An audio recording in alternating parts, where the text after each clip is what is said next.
একে অপরের হাত ধরে।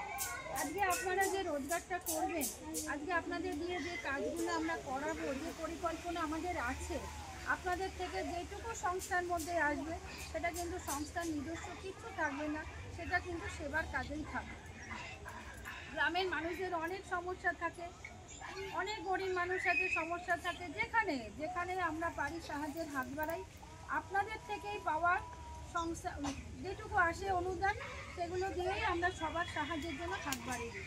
কারোর হয়তো পড়াশোনার অসুবিধা হচ্ছে, কারোর স্বাস্থ্য সংক্রান্ত সমস্যা আছে, কারোর বাড়ির মেয়ের বিয়ে হচ্ছে না, কারোর বাড়ির হয়তো আরও কিছু সমস্যা থাকতে পারে, তারা আমাদের কাছে সে যেখানে যে দায়িত্ব নেন তাদের কাছে এসে জানান, সেখান থেকে আমাদের সমস্যা। এবার আমি একা তো পারবো না, আমার একা দ্বারা হবে না, ওই জন্য বলে বিন্দু বিন্দু থেকে সিন্ধু হয়।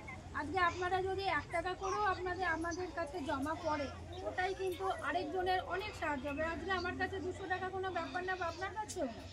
আপনি একাও 200 দিচ্ছেন না, আমি একাও 200 দিচ্ছি না, কিন্তু এই 200 টাকা দিয়ে কিন্তু একজনের যে কত বড় উপকার হবে সেটা যে পায় সে বোঝে। তো আপনাদের পক্ষেও সম্ভব না একা কারো সাহায্য করা, হয়তো সবার মনেই ইচ্ছে থাকে আজকে আমি যেটুকু করছি আরেকজনকেও ভালো রাখি। হয়তো আমি বলছি না এখানে 200 জন আছেন বলে 200 জনেরই ইচ্ছা